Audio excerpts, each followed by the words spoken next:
are the protocols in place to make sure that the FIBA bubble stays COVID-free? Joining us right now to go all out on this story is the President and CEO of the Basis Conversion and Development Authority and the Deputy Chief Implementer of the National Task Force Against COVID-19, one and only Mr. Vince Dizon. Sir Vince, good morning. Thank you and welcome. Morning, Andre. Morning, everyone. Morning. Thank you for allowing, I know you're a very busy person. People Asia's Men Who Matter 2021, congratulations to you, Idol. Pag-usapan muna natin ngayon. Thank you, Andre. Sir Vince, let's start. Yung protocols sa Clark Airport and sa NAIA. Tell us more about the measures in place at the airports when teams arrive. We know there are special lanes for the players, but what will they have to go through? Actually, the protocols, Andre, are very, very similar to the pulse that we did. FIBA and all the partners, the SBP, the sama ng basketballista ng Pilipinas, and everyone who made this possible. It's really very exciting because, as you said earlier, this is the first international sporting event in the country since the pandemic hit us last year.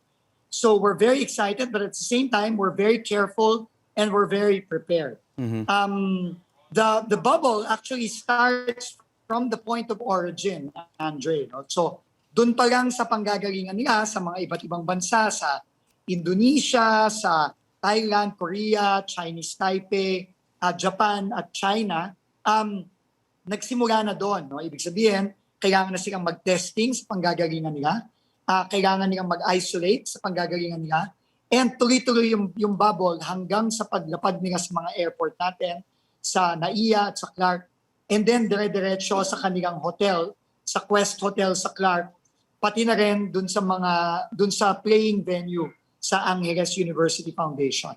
So very strict yan, no? Bubble format, full bubble, walang lalabas, walang papasok, and ang testing tuloy-tuloy, at syempre very strict din ang protocols natin, ang pagsusuot ng mask, pagdidistansya, at lahat pa ng mga protocols natin in place, kamukha nung ginawa natin sa PBA. You mentioned tuloy-tuloy ang testing. So how often will the players, the personnel, the staff, the coaches, will be tested once they're inside the bubble? I think the total tests they have to go through from their place of origin up to the time that they spend here is, I think, a total of about 5 tests, if I'm not mistaken. No, 5. Pati yung palabas nila. No? We had some technical problems, but we still have here on the show the President and CEO of the Basis Conversion and Development Authority and the Deputy Chief Implementer of the National Task Force Against COVID-19, Mr. Vince Dizon. Sir? Hello, sir? Yes, Andre. Thank you. Apologies again Andre, for can that. You hear me? Yes, we can hear you loud and clear. Okay, we've been talking about the FIBA bubble. Let's continue that conversation. The teams that will stay at the Quest Hotel in Clark, Pampanga, that's the same hotel where PBA housed its teams and players, coaches, staff when it held its bubble last season. How different will the setup be from there and now? Andre, the main difference is during the PBA bubble, because there were so many players and so many teams, the participants had to share rooms.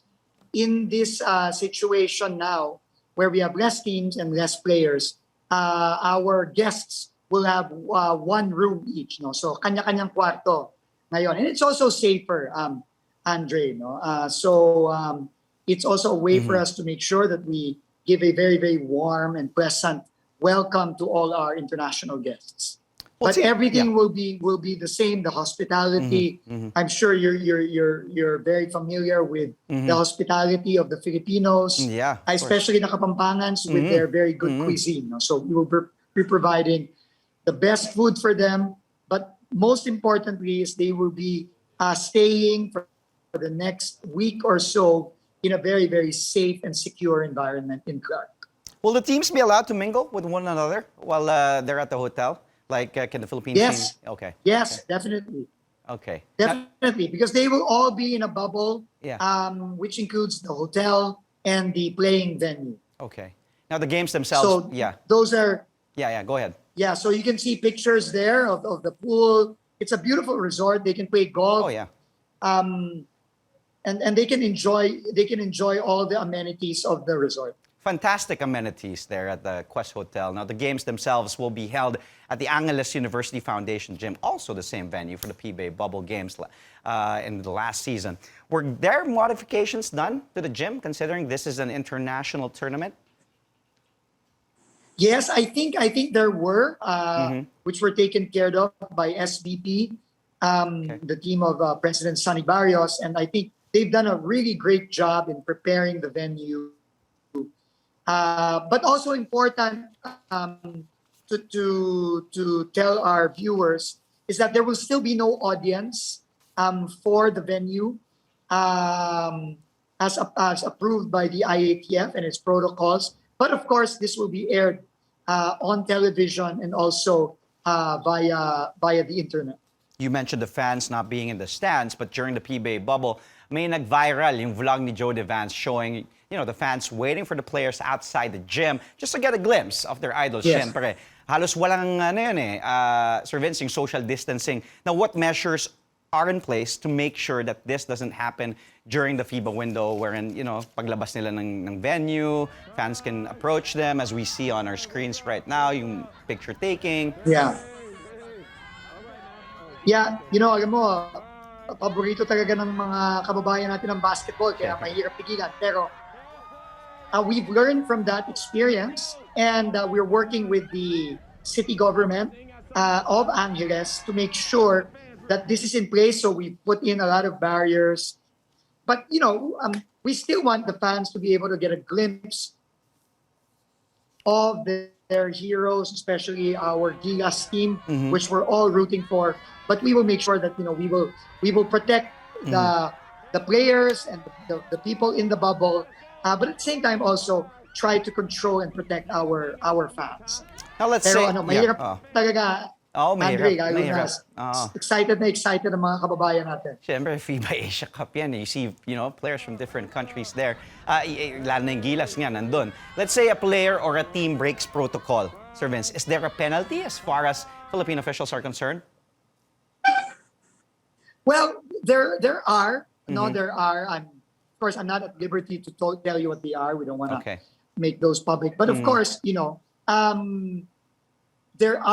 there are penalties. But what we want to assure everyone is that we have briefed FIBA, we have briefed SBP, and we have all the confidence that they will follow the protocols so that we will keep the bubble safe and comfortable for everyone.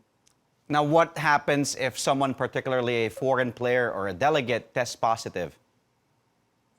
Well, we have protocols in place. Okay. So they will be immediately isolated. And then the contact tracing will be very fast within a few hours. There is a dedicated laboratory.